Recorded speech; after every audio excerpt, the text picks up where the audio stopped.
Hello दोस्तों, welcome my channel snapping. आज मैं आपको बताने वाला हूँ कि एचडीएफसी क्रेडिट कार्ड में आपने ईएमआई स्टार्ट किया है या आपने उसको रिक्वेस्ट किया है तो आपका क्लोज करने का तो कैसा कर सकते हैं। तो आपको एक रिक्वेस्ट भेजना है, कस्टमर केयर को कैसा रिक्वेस्ट करेंगे मैं आपको बताने वाला हूँ। आपको इससे वेबसाइट पे जाके एक रिक्वेस्ट करने का है। तो आप कैसा करेंगे एचडीएफसी बैंक के वेबसाइट से, तो चलिए हम जानते हैं। तो आपने दोस्तों चैनल सब्सक्राइब नहीं किया तो सब्सक्राइब कर लीजिए। मैं आपके लिए ऐसी वीडियो लाते रहता हूँ। सब्सक्राइब करना बिल्कुल मुफ्त है। दोस्तों आपको कुछ पूछना है तो नीचे कमेंट करके पूछ सकते हो। नीचे कमेंट में आपको जाके आपका जो भी सवाल है आपको नहीं समझ में आता तो कमेंट करके पूछ सकते हो। मैं आपका रिप्लाई जरूर दूंगा। तो क्रोम में चले जाते हैं दोस्तों, एचडीएफसी बैंक का एक आक्स ईवा लिखा है, इस पर आप क्लिक कर लीजिए। या आपको कस्टमर केयर लिखने का, नीचे आपको एक रिक्वेस्ट लिखना है, एक सेंड करना है मैसेज कस्टमर केयर। तो आपको कस्टमर केयर लिख के एक सेंड करिए तो एक वेबसाइट का पेज ओपन होगा। उस पर आपको रिक्वेस्ट करने का है आपका ईएमआई कैंसिल करने की। देखिए कस्टमर केयर लिख के भेजा तो यहाँ से हमको अभी एक आ रहा है, यू राइट टू लिखा है, इधर हियर लिखा है, तो उस पर क्लिक कर लेंगे।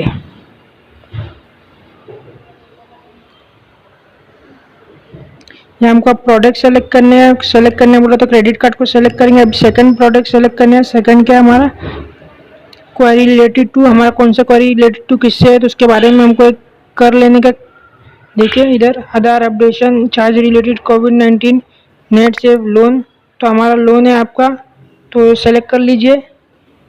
आपका ईएमआई आपने बनाया है लोन का तो आपको वो सेलेक्ट कर लेने का है। Type of query, loan protect to within claiming process for loan protect plan, who is nominee for loan protect plan. आपको ऐसा करके इसमें से कोई भी लोन का सेलेक्ट कर लेने का है। तो आपको रिक्वेस्ट सिर्फ पहुंचाने का है। तो आपको क्या करना पड़ेगा, अभी इधर देखिए पेमेंट का आपको सेलेक्ट कर लीजिए और उसके बाद आपको सबमिट कर देने का है। वे आपको सबमिट का ऑप्शन मिलेगा था साइड में, नीचे सबमिट कर देने का है। तो आपको एक दूसरा पेज ओपन हो जाता है। इसके बाद देखिए इधर हमको दिखा रहा है नो, हमको आपसे खुश है, क्या बोलते हैं, transaction dispute need to be reported is rating within 30 day from statement date in which the said transaction appear, I you satisfied. तो आपको नो करने के, तो आपको एक दूसरा पेज ओपन हो जाता है। यहाँ आपको हमारा पूरा रिक्वेस्ट भेजने का इधर से, तो आपको यहाँ ही लिखने का जो मेन चीज़ है। चलिए हम लिख लेते हैं क्या लिखने का, आपको पूरा बताने वाला। ध्यान से देखिए लास्ट तक का वीडियो तो आपको समझ में आएगा क्या लिखने का है आपको। तो पहले आपका नाम लिख लीजिए, आपका फुल नेम लिख लीजिए पहले स्टार्टिंग में। दोस्तों फर्स्ट नेम पहले लिख लीजिए, उसके बाद लास्ट नेम ये लिखना जरूरी है। फिर क्रेडिट कार्ड नंबर मांग रहा है, क्रेडिट कार्ड नंबर लिखना पड़ेगा। और कस्टमर आईडी, जो आपका एचडीएफसी बैंक का कस्टमर आईडी होता है वो लिखने का है। तो पहले मैं अपना नाम लिख लेता हूँ और उसके बाद अपना सरनेम लिखता हूँ। तो आपको कैसा भेजना है मैं पूरा बताने वाला हूँ। तो उसके बाद आपका सरनेम डालने का, हमको स्टार दिख रहा है लाल स्टार, ये सब हमको इम्पोर्टेंट है, सब डालने चीज़। और जो जिस पे खाली है स्टार नहीं है वो आप नहीं डालोगे भी तो चलेगा, और आपको बाकी सब डालना है। क्रेडिट कार्ड नंबर डालना पड़ेगा, आपको क्रेडिट कार्ड नंबर डाल लीजिए। तो मैं अपना क्रेडिट कार्ड नंबर डाल ले, तो आप भी अपना डाल लेना। ओनली लास्ट 4 डिजिट डालने का, आपको पूरा नहीं डालना है। कस्टमर आईडी, तो इधर अपना कस्टमर आईडी डाल लीजिए एचडीएफसी का। नहीं पता है तो आप नीचे वीडियो बनाऊंगा आपके लिए, तो नीचे आपको लिंक में दे दूंगा, तो आप देख लेना, तो जाके लिंक चेक कर लेना। क्वेरी फीडबैक, और दूसरा आपको इधर क्वेरी फीडबैक लिखने है, प्लीज़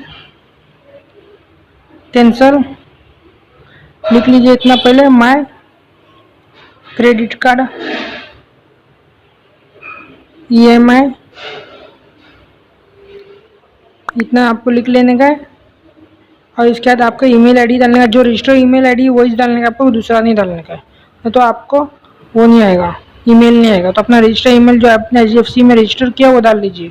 उसके बाद आपका रजिस्टर मोबाइल नंबर चाहिए तो आप डाल लीजिए, नहीं भी डालोगे तो चलेगा, पर आप डाल लीजिए। इधर अपना रजिस्टर ईमेल आईडी डालने का है, बस इतना आपको कर लेने का है। आपको कोई दूसरा नंबर है तो वो भी डाल सकते हैं। और इधर आपको टिक मार्क कर लेना है, चेक बॉक्स में चेक कर लेने का है। उसके बाद आपको सबमिट कर देने का है कोड डाल के। तो एक कैप्चा भर लीजिए पहले, देख के सेम टू सेम आपको देख के सबमिट करने का है। तो मैं आपको बताऊंगा कैसे हमको उधर से रिक्वेस्ट का हमको एक वो आ जाता है कन्फर्मेशन ईमेल। तो पहले हम पहले सबमिट करेंगे, उसके बाद ही मैं आपको बताऊंगा। तो देखिए मैंने अभी लिख लिया, अभी सबमिट कर देता हूँ।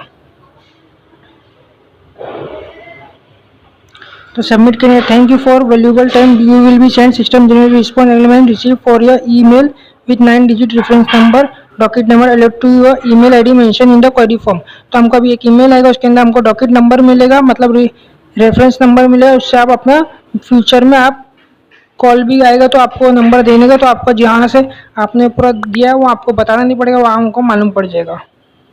तो चलिए अभी हम ईमेल में जाके चेक करेंगे। तो दोस्तों आपको ये देख लेने का, ऐसा आपको आ जाएगा 2 वर्किंग डेज में लिख के आ रहा है, आपका जो भी प्रॉब्लम है सॉल्व हो जाएगा। तो इधर हमको अभी चेक करने का, पहले हमारा है कि नहीं है, ईमेल में जाके रिफ्रेश करने का, अपने आईडी में जो आपने भेजा है वही आईडी रजिस्टर ईमेल आईडी से। देखिए हमको आगे क्रेडिट कार्ड डिस्प्यूटेड, अभी हमको रेफरेंस नंबर मिला है ऊपर, आपको सब्जेक्ट लाइन में रेफरेंस नंबर मिल रहा है। आप कभी फ्यूचर में आप ईमेल करोगे तो सब्जेक्ट लाइन में आपको ये रेफरेंस नंबर डालने का, HBL लिखा 072071057, तो आपको वही डालने का सब्जेक्ट लाइन में, पेज बता रहा है। तो वो नंबर डालने के बाद आपको सेंड करने का है, तो आपको 24 आवर्स में उसी भी रिप्लाई आ जाता है कस्टमर केयर की तरफ से, और आपको कैंसिल हो जाएगा ऐसा करके।